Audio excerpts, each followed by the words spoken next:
Nakikita nyo? Equilibrium Opo, sir. particle. Yes po, sir. Siya. Okay. So our topic for today is about equilibrium of a particle. So ang objectives, free body diagrams. So dito class, matutunan natin kung paano mag-interpret ng mga forces. And then kung paano siya gagawin na diagram. So next, equations of equilibrium for a coplanar concurrent force system. Equilibrium of bodies acted upon by 2 to 3 forces. Equilibrium of bodies acted upon by coplanar non-concurrent forces. Force system, equilibrium of bodies acted upon by spatial concurrent force system. And then equilibrium of bodies acted upon by spatial parallel force system. And then equilibrium of bodies acted upon by spatial non-concurrent system. So ito class objectives na to, ito yung mga matututunan nyo dito sa discussion na ito. So hindi stated talaga directly, pero yun yung mga matututunan objectives sa matutunan nyo after ng klaseng to. So ayan. So ito, condition for the equilibrium of particle. So a particle is said to be in equilibrium if it remains at rest, if originally at rest, or has a constant velocity if originally in motion. So meaning class, pag sinabi nating equilibrium of a particle, meaning hindi siya gumagalaw. Walang changes. So constant velocity, meaning walang acceleration or deceleration. That is why class, dito sa formula, summation of forces is equal to 0 kasi wala siyang acceleration. So based on sa discussion natin nung nakaraan, force is equal to mass multiplied by acceleration or F is equal to ma. Since constant yung velocity niya, wala siyang acceleration, so therefore, A is equal to 0, kaya summation of forces is equal to 0. So equilibrium, or more specifically, static equilibrium is used to describe an object at rest. So ayan. So ito class I definition lang. Static. And then, sum of all forces ang ibig sabihin class yan, yung summation of forces. So dito class sa condition for the equilibrium of a particle, ang pinaka dito is yung summation ng lahat ng forces is 0. Kasi pinapakita dito, kasi dito sa topic na to class, halimbawa mayroong object. It is important na matutunan natin ito kasi halimbawa magde-design kayo ng stadium. O kaya basketball, indoor basketball court, ganyan. So meron class nilalagay na monitor, di ba? Monitor sa pinakagitna nun para nakikita yung yung timbang nung para makita yung yung event, yung basketball itself. So kung i-design kayo ng ganon, pinapa-design sa inyo kung ano yung mga ilalagay nyong cable o kaya support para maging stable yung ilalagay nyong monitor. So mahalaga na matutunan nyo ito. So dito, ma-check nyo kung ano dapat yung force at saka haba nung mga ilalagay nyong cables dun sa i-design nyo na yun. O kaya naman, merong, halimbawa, 2 walls, 2 walls, okay? Tapos meron kang gustong ilagay sa gitna na weight. Meron kang gustong ilagay na, kahit anong weight, gusto mo lang ma-check kung ano yung ilalagay mong cable o kaya support doon para hindi gumalaw yung weight na yon, yung object na yon. So, ito class yung concept na gagamitin nyo para ma-achieve nyo yung ganung condition. So, dito class, ito yung una, in the free body diagram. So, ang free body diagram is a drawing that shows the particle with all the that act on it is called a free body diagram. So, dito class, mahalaga na matutunan natin yung free body diagram kasi sa mga problems class, kapag nagsosolve, kapag nag-a-analyze kayo, hindi man necessary na i-drawing nyo pa yung kung ano yung pinaka-figure itself. So, halimbawa dito sa figure na naan dito, halimbawa yung spring, ganyan. So, hindi man necessary na kapag merong problem regarding sa spring, is ito drawing mo pa yung spring itself. Ano? So, pwede mo siyang i-draw na arrow na lang. Ano? So, yun yung magre-represent po dun sa spring. Halimbawa, weight. Okay? Kung weight naman, halimbawa, ang object is mga bato. Ano? Yung weight is composed of rocks. Ano? Hindi na necessary na i-draw mo mismo yung itsura ng buong rocks para ma-represent mo yung weight niya. So pwede mag-drawing ka na lang ng arrow pababa and then yun yung nagsisignify nung weight. Ano, o nung force which is the weight. Ano? Yan. So meron mga problem class na kino-consider naman yung spring. So ito class. Kapag spring naman, ganito ang pag-compute niya nung force. So F is equal to Ks where K is the spring constant or stiffness. Whereas naman class is equal to L minus LO. Yung L yung deformed length.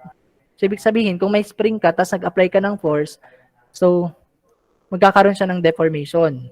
So, yung haba na yun, total length na yun, nung deformed length niya, yun yung L. And then yung undeformed naman, which is the original length nung spring, yun yung LO. So, yun class. So, dito class, ang nilalagay ko lang is per topic is yung mga equations o yung mga formula para yun na yung talagang tumatak sa isip nyo. Ano? So, makinig na lang dun sa explanations ko kasi hindi ko na nilalagay yung mga wordings or kung ano pa.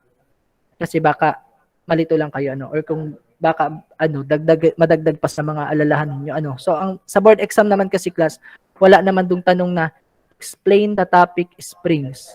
Wala naman ganun. O kaya what is the topic or what is the explanation of the springs? Wala naman ganun class. More on problem solving talaga sa board exam. So, ayan. So, pag cables and pulleys naman, a cable can support only a tension or pulling force and this acts in the direction of the cable. So, ganito naman class. Pag cable, ganyan ang pag-interpret ng force niya. Ano? Ang cable class is pulling always. Ano? Tension. Pag cable. So, cable is in tension. So, ganyan yan, class. So, yung force dito, same lang dun sa force nung may angle dun sa taas. So, ganyan class ang pag-analyze ng problem. Pag isang cable yan, ang force niyan ay isa lang. Ano? So, yan. So, lang natin maintindihan, mag-sample problem tayo. Ano? So, ayan. So, ganito class, ang sample ng gawa ng free body diagram. So, example, the sphere in the figure has a of diagram in its support. Draw a free body diagram, the chord CE, and the knot at C. So, ayan class. So, and kapag draw pa yung bilog na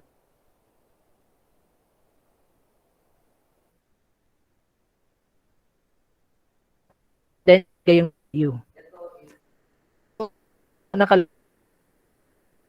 Kilogram. Paano naging 58.9 yan? Paano?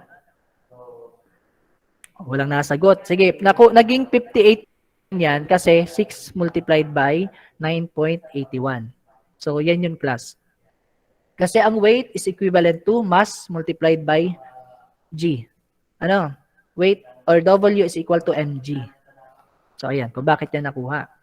And then, yung force CE class. So, ayan.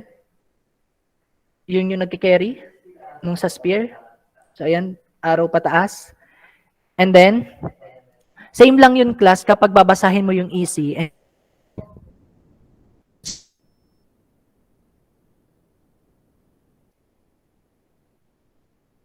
Ano? So, kapag ang kino-consider mo is itong figure na to, ganito siya. Pero kapag CE lang, ganito siya.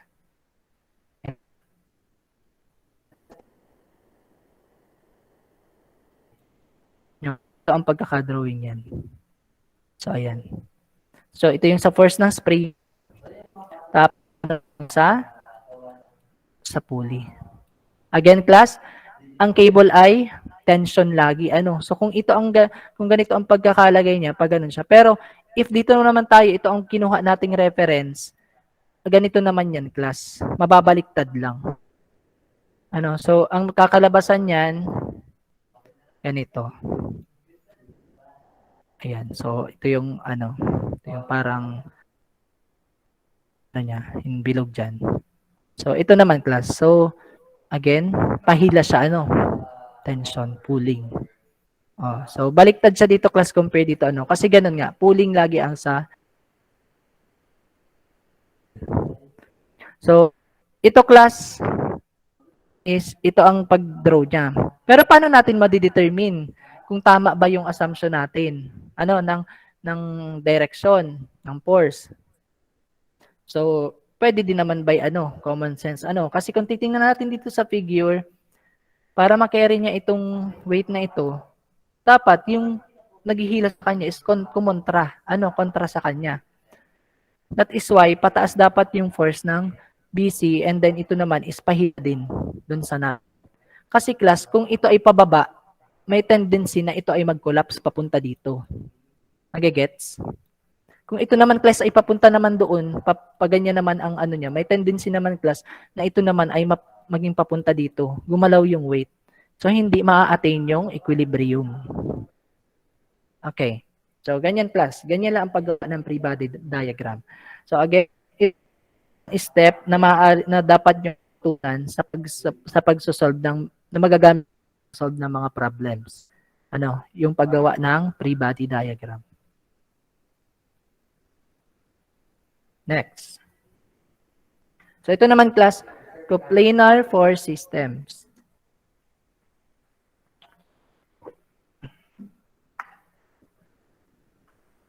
So, dito naman class, meron tayo ditong 4 na force. From F1 to F4. So, katulad nung sa discussion natin sa force vector is halos same lang din noon.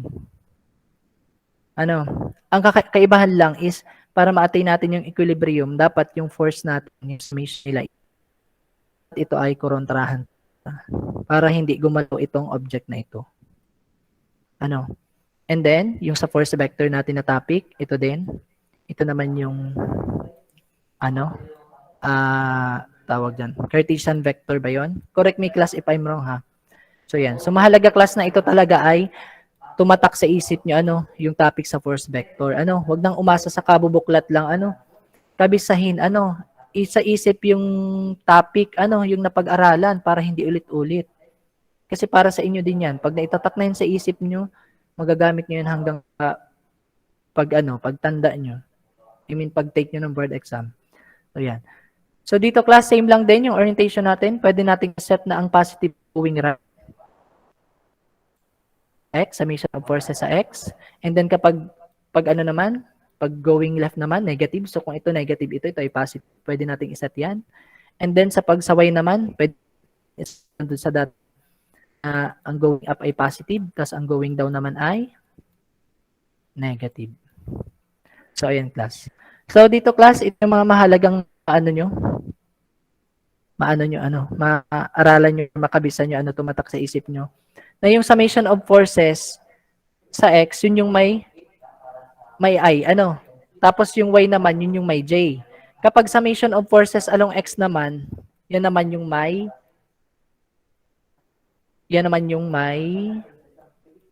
K, Yan.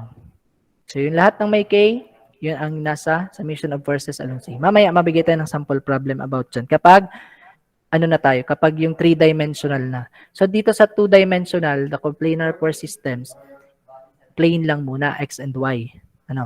So, yan. So, again, class, para makuha natin yung equilibrium, dapat yung summation of forces sa X is equal to 0 and then yung summation of forces sa Y ay equal to 0. So, sample problem tayo. Yon. So, example. So, ito class, yung mga ganitong problem, kung ibibigay ito sa board exam, pwede nyo itong ma-solve kahit hindi na kayo nagsusulat. Kahit na lang. Pero it takes time para mamaster. Kung mag-aaral talaga kayo, isa sa isip niyo talaga na hindi kayo aasa sa pagbuklat or kung ano pa man, mamamaster niyo to. So ano ang step na gagawin natin dito? So sample natin, determine the tension in cables BA and BC necessary to support the 60 kilograms cylinder in the figure. So ano daw yung value dapat nitong force na to para ito ay hindi galaw? Para masuportahan ito. So ano ang gagawin natin? Siyempre una, gagawin tayo ng dida.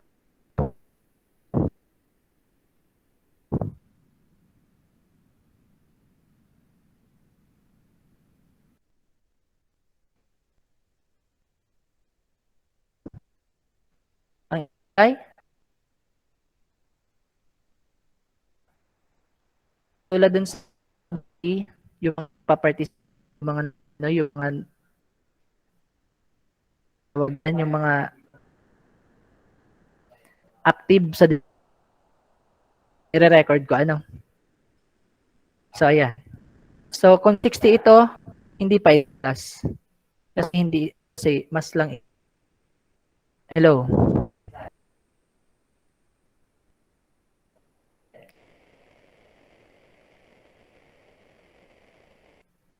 Anyway, Sir, medyo nawawala po. hello. So ganito ka. Kung nawawala man, kasi since record, pwede ko din siyang i-upload na lang ano. So if sundan nyo lang yung ano, sundan nyo lang yung ginagawa ko dito sa ano, sa station.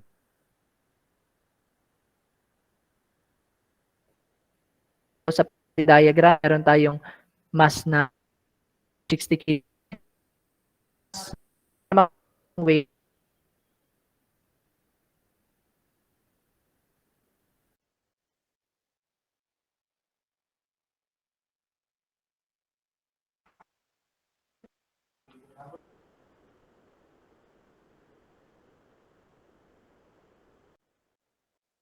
ay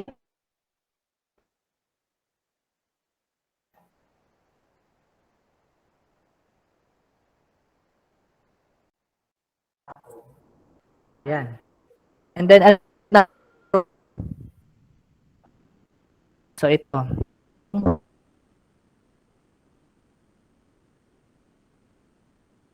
Cable BC. So yan, ilagay natin yung angle.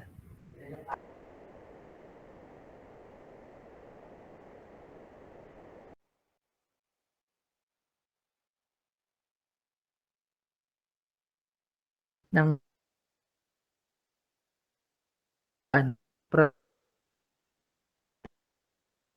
papunta. Kung ano yung direction. So dito, B, ano, then,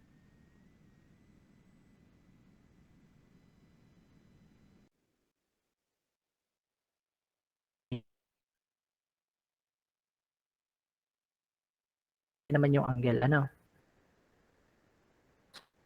3, 4, 5. Ang given ay yung abscissa, ordinate, and then the hypotenuse. Nung angle nito. So, ayan.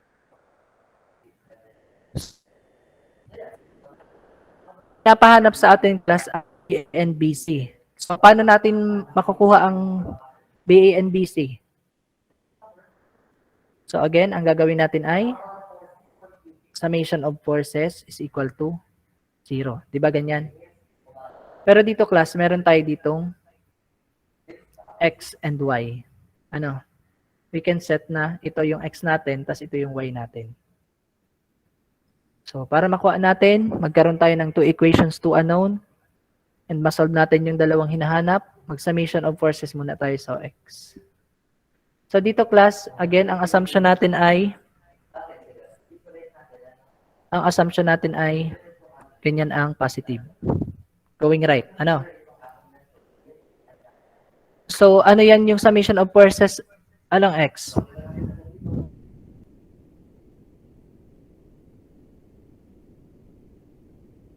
Ano yung equation of forces along X? Sino makakapagbigay?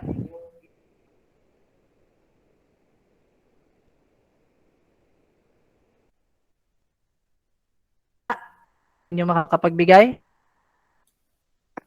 Sir, ano po? 4 Sir. times cosine theta po ba? Sige.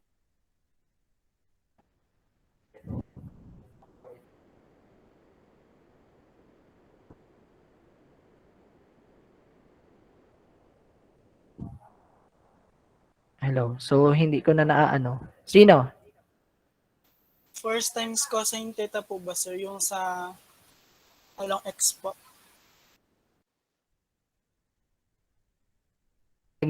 Yung signal kapag narinig ko na kayo. So, ganito lang yung class. Summation of forces along X. So, unahin natin yung sa BA. So, ano ang X component? Ano yung sa X component ng BA? So, ito yan. So, F BA multiplied by 4 over 5. Ano? Negative class. Kasi papunta dun yung going left yung force. And then, sa BC naman, going right siya, kaya positive. FBC cosine 45. Okay? Meron pa ba class? Meron pa dyan sa first na may X X component? Wala na po. Oh, so wala na. So equals to 0 na siya. So ito yung magiging equation 1 natin. Ano? How about sa summation of forces naman along Y? Sir, ano po? Asan Right. naman natin ang positive ang pataas? Ano? Sige Sir, daw. sa force AB po, ano po yan? 3 over 5, Okay. positive po siya. Okay. Plus, sa BC naman po, sine 45. Okay. And then? Plus, wait lang sir, minus Equal to double 0. or plus. Minus class. Kasi pababa. Di ba? Ang weight is Minus pababa. lang. So minus Minus 5, 8.6 Yes. is equal to 0. So Zero. ito class yung equation 2 natin. So we have two equations. Ano? Equation 1, equation 2. Tapos ang hinahanap natin ay dalawa din. So FBA and FBC. Two equations, two unknown. O masasolve na class. Sino makakapagbigay ng FBA? Value ng FBA and value ng FBC. Sige, isolve.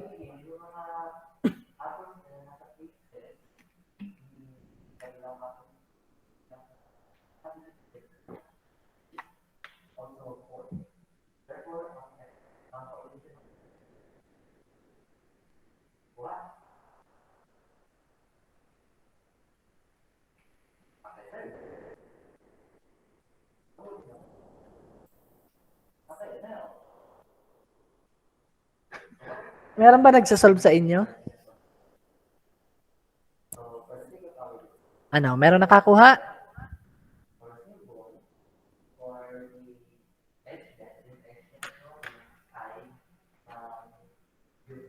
Pwede yan class sa calculator.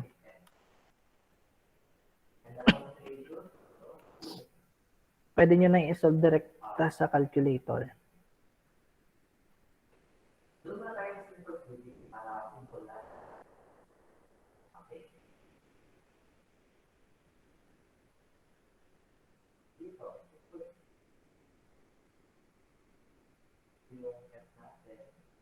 Oh, class, sino nakakuha sa Sino nakakuha ng FBC?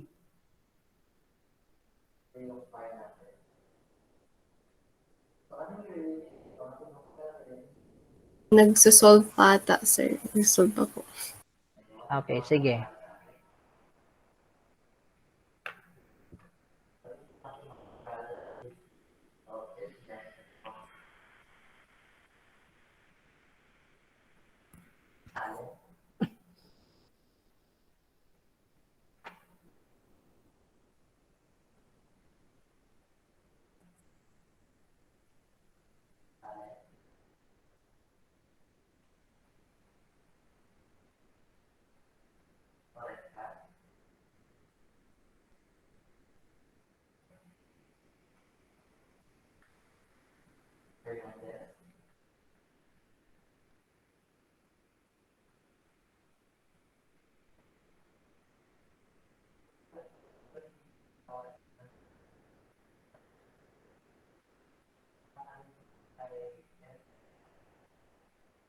Meron na? Sir, try ko lang po.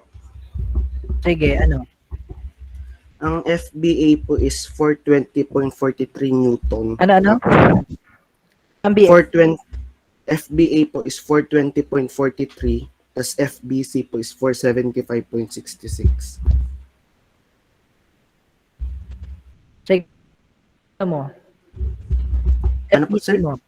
Anong FBC FBC mo? FBC ko po is 475.66 po. 475.66 po. Okay. Anong nakuha mo? Positive ba or negative? Wait lang po. Positive po both. Ay, negative po yung Positive FBA. ito. Positive ito pareha. Kasi, ibig sabihin, tama yung sagot. Ito class yung sagot. So, kapag ang nakuha nyo class ay positive, so, ibig sabihin nun, tama yung assumption natin ng direction. Ano?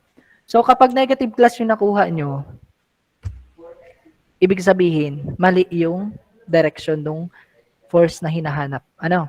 So, halimbawa, kadalasan class, nangyayari naman ito sa mga problem na maraming force ang nag-a-act. Halimbawa, itong isang bilog na to, maraming force ang nag-a-act sa kanya. Ganyan. Yan. Ganyan. So, ito class, kapag ganito ang inassume mo, so halimbawa, mga ano ito class mga support ito, iba-ibang klaseng support. So, nag-assume tayo nag-assume kayo ng ano niya, ng direction niya, and then ang pinapahanap ay halimbawa ay F4. Ang makukuha nyo, kaya nakuha nyo class is negative value. So, meaning nun, baliktad yung assumption nyo nung direction ng F4. Ano? So, instead na pataas class, ang F4 niyan ay pababa pag negative. Ano? Ganun lang yun class. So, ayan. Class, wait lang, may re-reply nila ako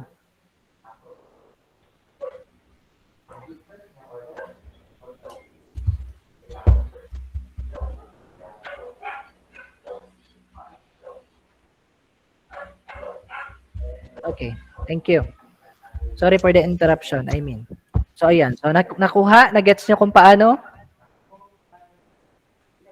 So, ganun lang, class. So, paano nakuha yun ni Mr.? Sino nakakuha? Si Mr.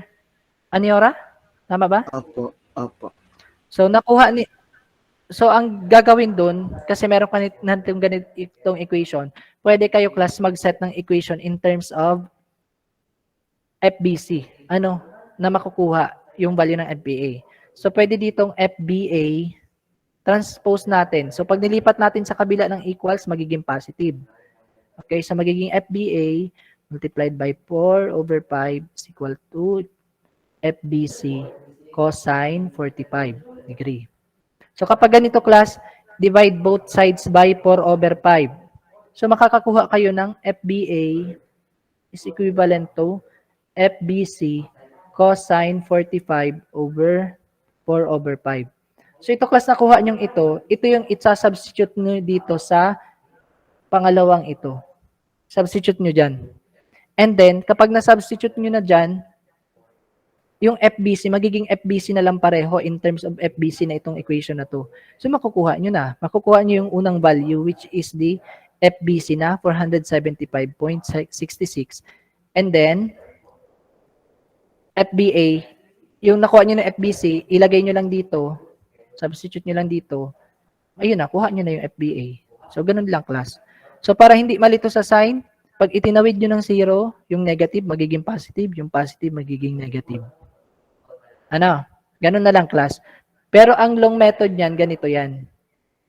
So, FBA multiplied by 4/5, 4/5 yan, class, plus FBC cosine 45, negative, equal 0.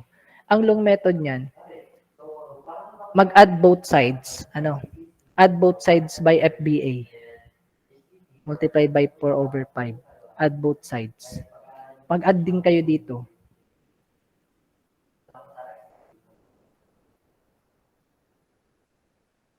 So, since negative ito class ay magiging 0. Magiging 0 yan. Ito na lang matitira. Tapos ito naman yung nilagay nyo na 4/5. So, ganun lang class. Pero para mas maging madali, pag nilipat sa kabilang side ng 0, yung negative magiging positive, yung positive magiging negative. So, ayun. So, naintindihan? So, ayan. Thank you, Mr. Anyora. So, next. Next example. What if naman class yung kapag merong spring? So determine the required length of cord AC in figure 3-8 yan. So that the 8 kilogram lamp can be suspended in the position shown. So the undeformed length of spring AB is ito. Wait lang. Ito class, undeformed, ang tinutukoy niyan ay LO. Okay? And the spring has a stiffness of, ito class over to. So, has a stiffness of AB 300 Newton over meter. So, paano natin ito class masasolve? So, anong gagawin natin? Ang pinapahanap pala sa atin class ito, yung length nito. Length ng AC. So, ito. So, anong gagawin natin para ma-solve natin? Any idea? Okay, sige. Ganito yan.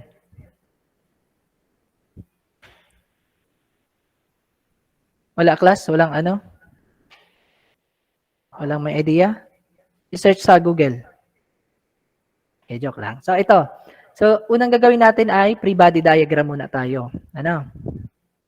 So, unahin natin yung pababa. Yung 8 kilogram lamp. Again, ito ay mas lang ito. So, para maging multiplied natin by 9. So, anong equivalent?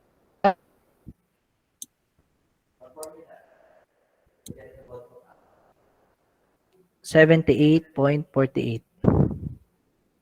So, ayan. Ito. So, next natin itong spring. So, ayan. Assume natin na going right. So, lagay natin ay FAB. Okay? And then, sunod natin ay yung FAC. Tadan. FAC.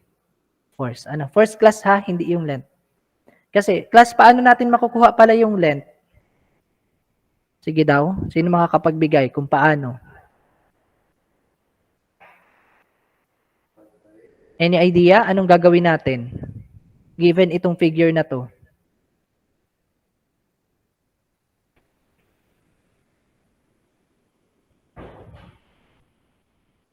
Any guess? Kahit mali class, kung sa tingin nyo is meron kayong idea.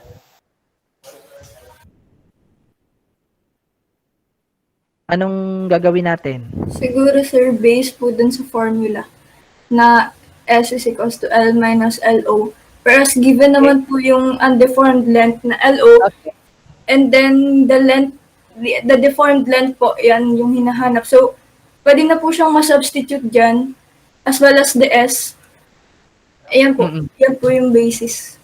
Okay, tama. So, thank you so much. Tama. Okay yung idea mo. Pero ganito yan, class. Thank you so much, Miss Largo. So, ayan. Tama, class. Tama yung nabanggit ni Miss Largo na consider ito. Kasi ang importante kasi natin na makuha ay itong L. So, itong L nito. Kasi ito, class, ito ay deformed na ito eh. So, nag-apply na ng force, kaya nahila na yan, na-stretch na yan. Okay? Nagkaroon na dyan ng elongation, or deformation. So, humaba na yan. So, kapag meron na tayong value ng L, makukuha na natin, makakapag-formulate tayo ng equation. Ano yung equation natin? Sino makakapagsabi kung ano equation natin? Based on the figure. Ano magagawa nating equation dyan?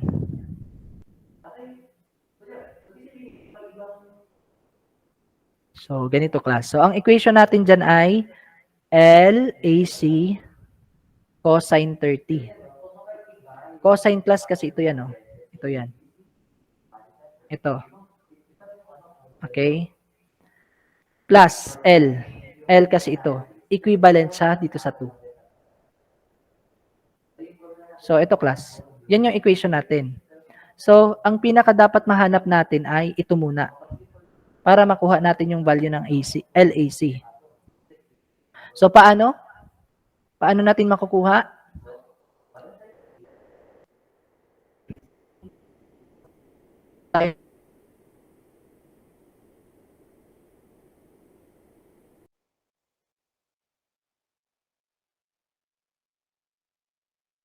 Pwede isulat na FA is equal to ABS. So, ayan. Or,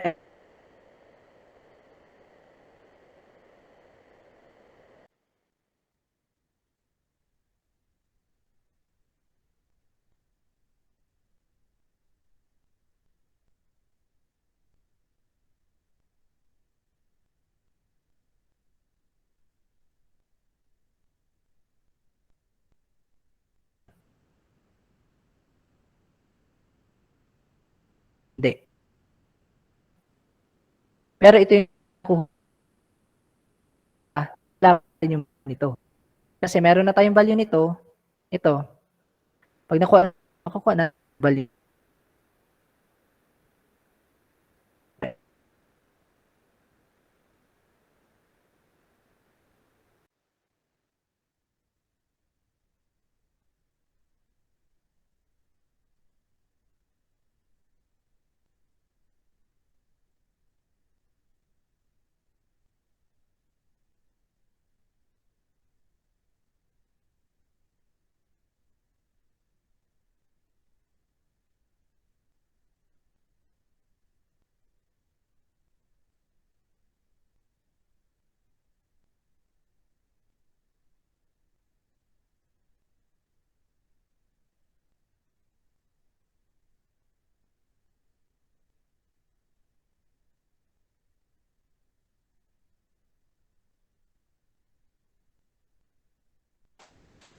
Sir, hindi na po namin nakikita yung presentation. Wala si sir.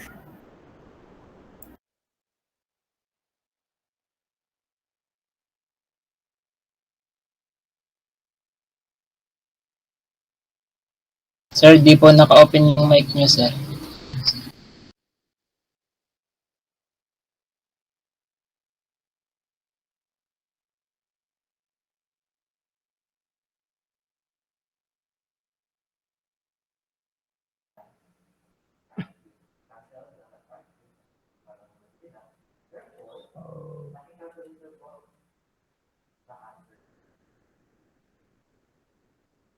Ayan, nakikita na yung entire screen? Okay na, Yes sir. po. Yes po, So, sir. ayan. So, again, sino makakapagbigay ng summation of forces along X?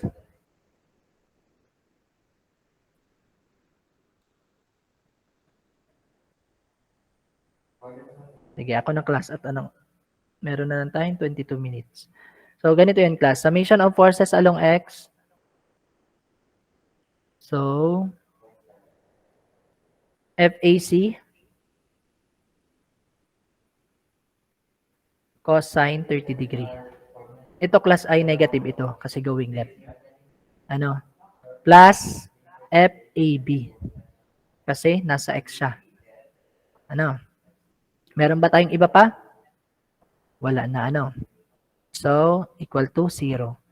So, yung summation of forces along Y naman, equal 0. Yung pataas natin ang positive. Assume natin.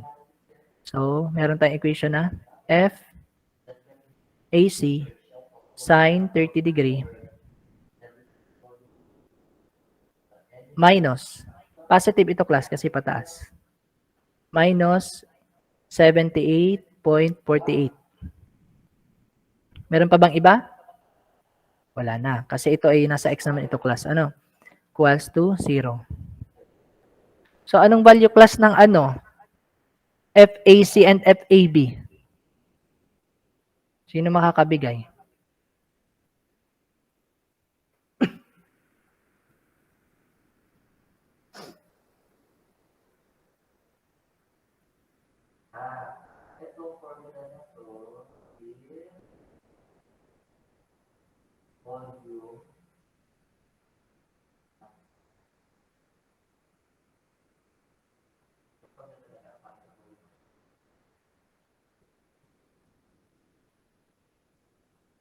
Ano, meron?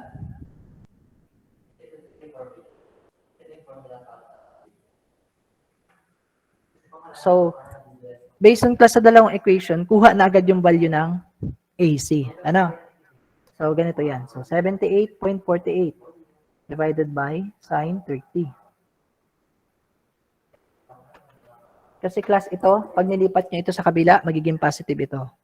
And then, meron tayong value ng FAC is equal to 78.48 divided by sine 30. So, makukuhang value dyan ay 156.96 Newton. Yung FAB naman, so meron tayong ganitong equation. Equation 1, ano? Substitute natin dito. Ano? So, makukuha natin ang FAC niya na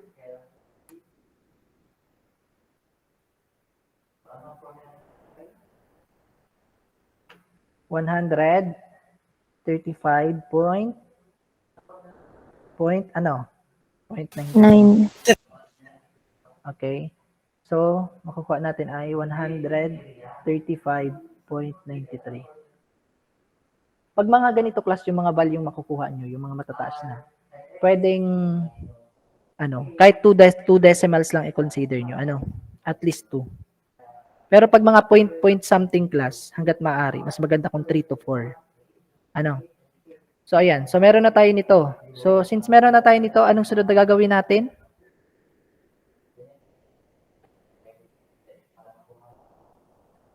Anong sunod?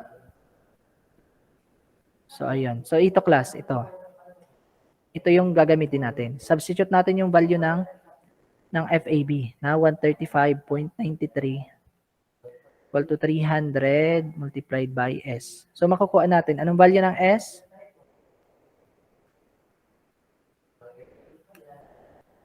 .45. 0.45 po. Oh, tama. Sino yung nagsagot?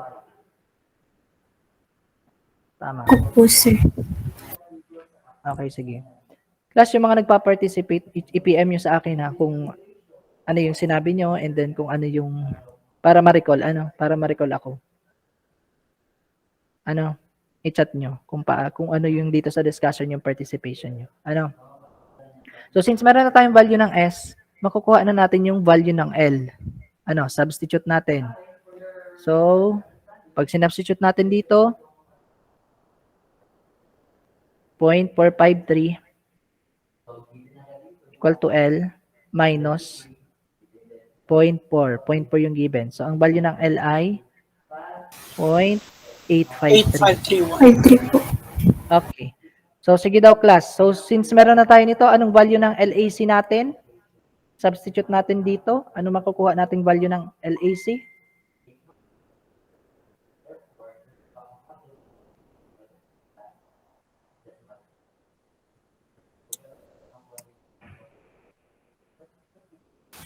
$1.32 po ba? Okay. 1.32. So, tama yan. Kung hindi ako nagkakamali. Kung hindi ka nagkakamali pala. So, divide. Tama, 1.32. So, yan class. So, ito class ang sagot. Na required na length.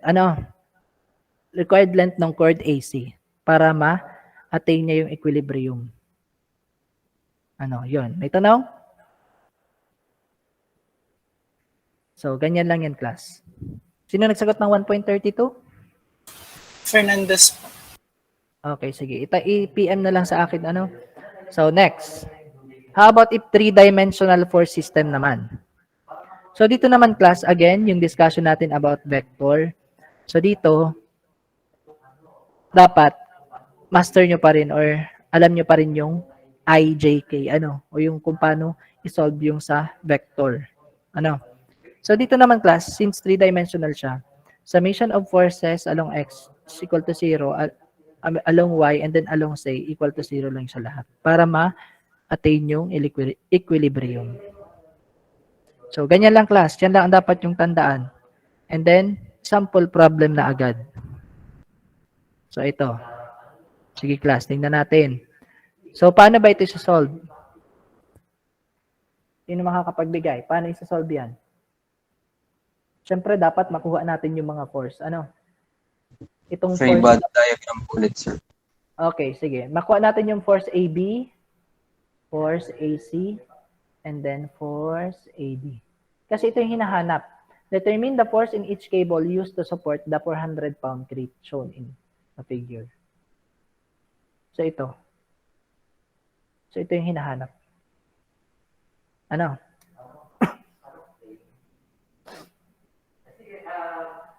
So sige daw class, anong step dyan?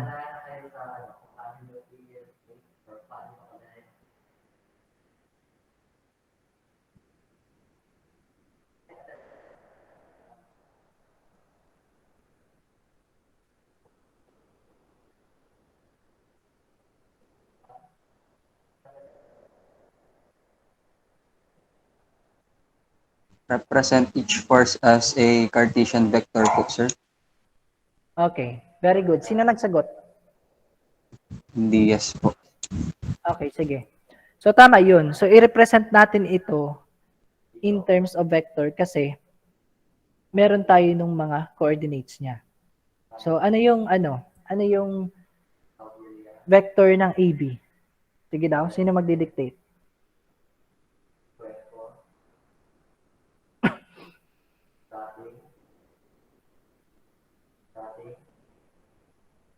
Alam nyo class yung sino pa nakakaalala kung paano makukuha? Di ba class, meron tayo nung formula na ganito?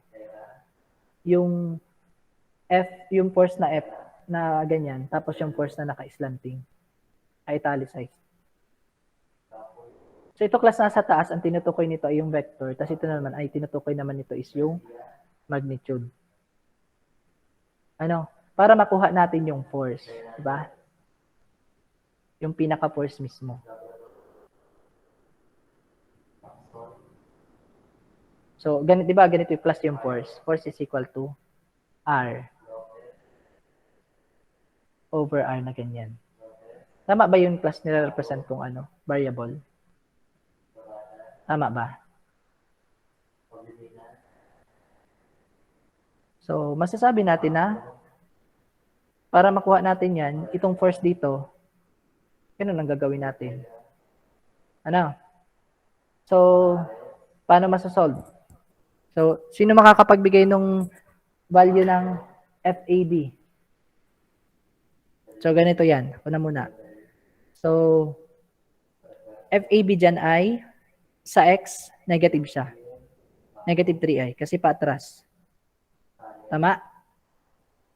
And then, kapag sa Y naman, negative din. Kasi paatras din siya. Ayun. Papunta dun.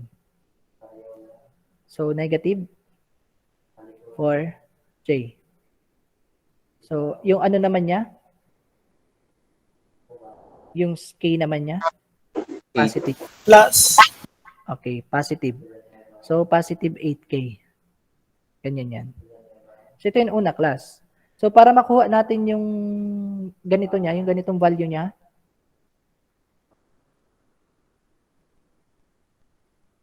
anong equivalent niyan? Square root ng negative 3 squared plus negative 4 squared plus 8 squared. Equivalent ito class dun sa force AB F. Naka-slant ito class. FAB. Kasi para makuha natin class itong magnitude na ito. Ito kasi ang hinahanap natin.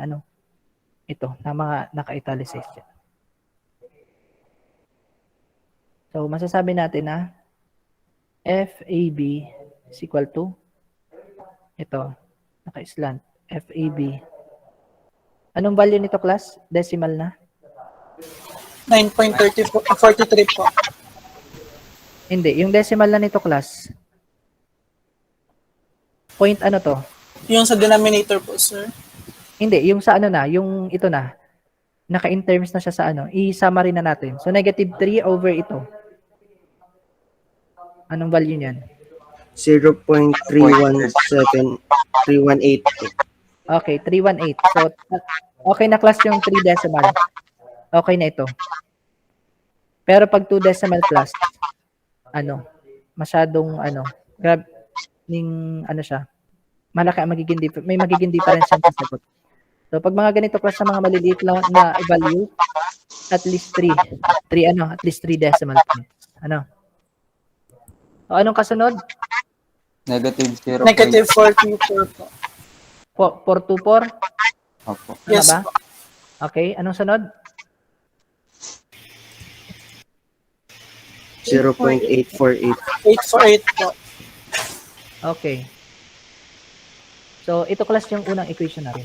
Ano? Equation 1. How about yung sa FAC?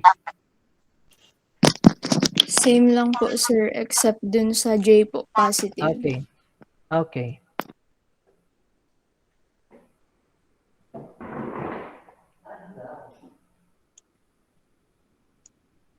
So, how about, anong sunod class? Anong sunod na makukuha natin na value dyan? So, ito yung equation 2. So, based on the figure class, makukuha natin na pag in terms of FD naman, so FAD is equal naman siya class sa anong value class? Unknown. Ano? So, FAD, kasi wala siyang, ano, walang coordinate ito. Ano? So, FAD lang siya, pero papunta siya dito. So, positive siya. Ano niyan? Anong component niyan? K.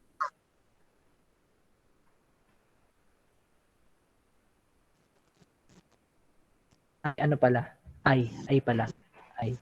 Kasi along X. Positive I. So, nakuha. So, ganyan lang yan. But ito na, ang weight na to. Sir, 177.92 newtons. Ano class? Ito class, iba kasi class ang pound sa kilogram. Ano? So, pag in terms class sa ano, anong sagot mo? Minultiply mo ba sa 9.81? Kinonvert ko po yung pounds to newtons na po, sir. Pounds class, kapag pounds naman, ang ano niyan, ang gravity niyan in terms of pounds ay 62.4. No. Pero class, ang pounds kasi kino-consider na ano? So, depende na lang sa problem. So, kapag halimbawa sa problem, ang choices ay naka-in terms sa pounds, so definitely, ito na yung kinonsider. Pero kapag halimbawa naman, sa problem ay hindi ganito, so saka nyo i-apply yung 62.4, if I'm not mistaken. Tama ba? Pound feet. Pound feet per second squared. Yan. Kung ano, is may ganito, consider nyo. Pero kung hindi pounds, yun yung gagawin. Ano? Rate ko na lang din sa problem kapag nagbigay ako sa inyo. Pero class, ang pounds kasi is kinu-consider siya mas. Ano? Itong pounds na to is ito na yung gagamitin natin. Ano? Ito na yung gagamitin natin. Na value. So, kung 40 pounds ito, ano niyan? Ano ang sulat natin yan? Weight?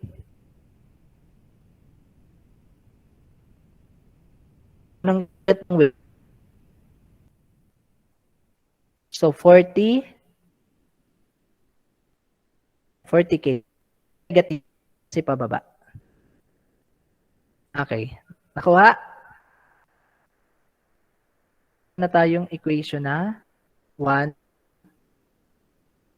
equation 3, and equation 4. So kapag nakuha na natin class yan, summation na tayo. Ano? Summation of forces along x is equal to 0.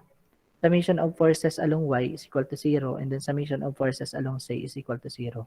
So dito class, ang pinapatungkulan nito ay ito yung x coordinate, ito yung y coordinate, yung z coordinate. Opponent, I mean. So, ayan. So, sige class. Ano yung, pag nag-summation along x, ano ang value niyan? Pagbigay. So, sampulan ko ha, ganito yan. So, pag nag-summation of force tayo along x, so ganito yan. So, magiging ano yan? Magiging negative 0.318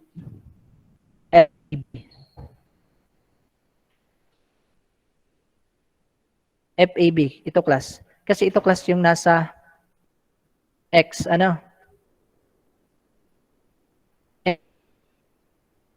Minus ito 0.318 FAC. Ano? So dito class, pag nagsasolve ng vector na ganito, yung ganito class, yung ganito, ibig ko sabihin, ano, so maaalis na siya doon kasi ito nagde-direction. Ano? So lalabas dito na pwede natin itong isulat as summation of forces sa I, summation of forces sa J, and then summation of forces sa say 0. 0. So, ayun class. So, ano pa ang nasa X dyan? Yung FAD. Ano? So, plus FAD equal to 0. Ano yung iba pa? Sige daw, kapag sa summation of forces along Y, sino makakapagbigay? Negative 0.424J plus Okay.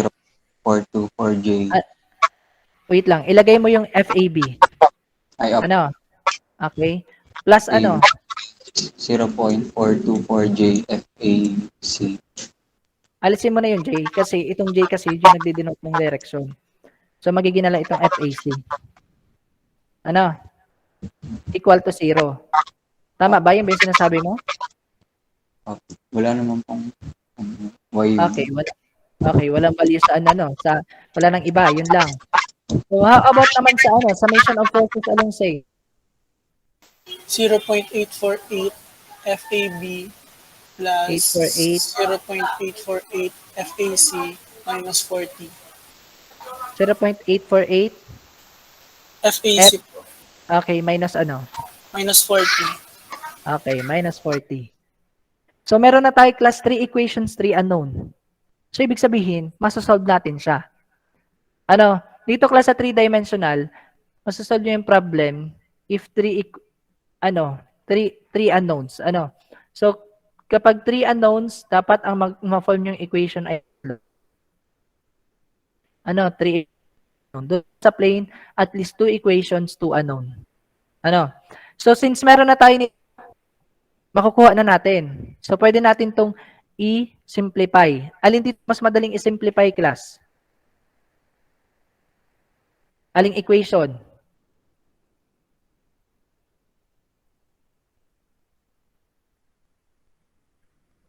Zay Okay, po. sige. At anong oras na? So, pwede Equation 3 po. equation 3? Okay. Pag equation 3 kasi, kuha natin either FAB in terms of FAC or FAC in terms of FAB. Pero class ito, kung papansin niyo yung equation 2, diba dalawa lang siya? Pero pansinin niyo, kapag nilipat niyo sa kabila, lalabas niyan, magiging ganito yan. Magiging 0.424 FAB plus 0.424 FAC. May negative doon plus. So kapag nilipat natin, pag naglipat tayo, tinawid natin ito, lalabas class na 0.424 FAC is equal to 0.424 FAB. So meaning class, yung FAC is equal to FAB. Okay? Naintindihan? So meaning class, itong dalawa dito, yung first ng dalawang to ay equal pala siya based dun sa equation pa lang. So, yung makukuha nating value nito is pareho. Na equation na dito. So, kapag pinalit natin sa equation 3, makukuha natin ang FAB. Anong value ng FAB? Sige daw. 23.58 po. Equivalent din siya sa FAC. Sure? Opo. Opo. 23.58 Ay, pounds. Sigurado? Sige, double check.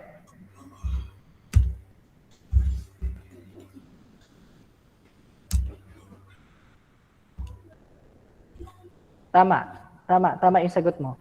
23.58. So yan class, ito na. Meron na agad kayong 2 points. Ano, kasi equivalent nga siya. So how about naman class yung value ng FAD? 15 pounds po, sir. Okay, 15 pounds. Paano siya nakuha? Okay, sige. Okay, thank you. Ingat kayo. So, ito class. So, FAB is 15 pounds. Tama. Kasi, dito naman natin siya ipapalit dito. Sa equation 1. So, meron na tayong value nito, makukuha natin.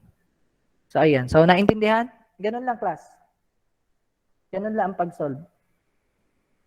Merong tanong? Oras na. 5:01. So, may tanong? Any questions? sir, may Sir, question. ipopost mo po ba sa LMS yung video recording po? Okay, sige. Oo, sige. Pag na-save na. Okay, kasi matagal daw mag-save sa Thank from you, sir. Google Meet. Oo. Ganun lang, class. Yan lang. Pwede ko naman kaya lang pasensya na sa sulat ko ha. Pwede ko naman i-post yung PowerPoint presentation muna nito. Tapos magtanong na lang kayo kung meron kayo hindi naiintindihan. Kaya mas mahalaga na kahit hindi nyo naiintindihan yung sinasabi ko, pinapollow nyo yung kung ano yung flow ng pagkakasulat ko dito, makukuha nyo yan. Kasi class, sa actual board exam, or kahit sa mga exam yung iba, kung may bakante kang space, yun lang. Yun, dun pwede ka na magsulat. Kasi ganun yung gawa namin. Para makaano sa time. Ako nung time ko na yun, para makaano ako sa oras ng time na yung board exam na yun, hindi na ako na kadalasan kung saan yung page ng papel na nakalatag dyan, doon na, dahil ako nabuklat pa rin kung ano-ano, binibilugan ko na lang. Halimbawa, ito may space dyan na bakante, so dito na ako masulat yan. Halimbawa, dito may bakante dyan na ako masulat yan. Ganyan. So, kaya yun class. So, kaya pasensya na kung hanggang ngayon sa pagtuturo ko sa inyo is na-adapt ko yung ganong process ko ng pag-solve. So, ayan. So, may tanong? Class, yung mga nakipag-participate, yung nag-participate i-chat nyo sa akin, i-PM nyo, tapos sabihin nyo kung alin doon, kung halimbawa, si Mr. Arnyora, ako yung nagsagot, sir, nung ganito. Sir, ako nagsagot nung ganito. Yun. So, ayan. So, may tanong pa?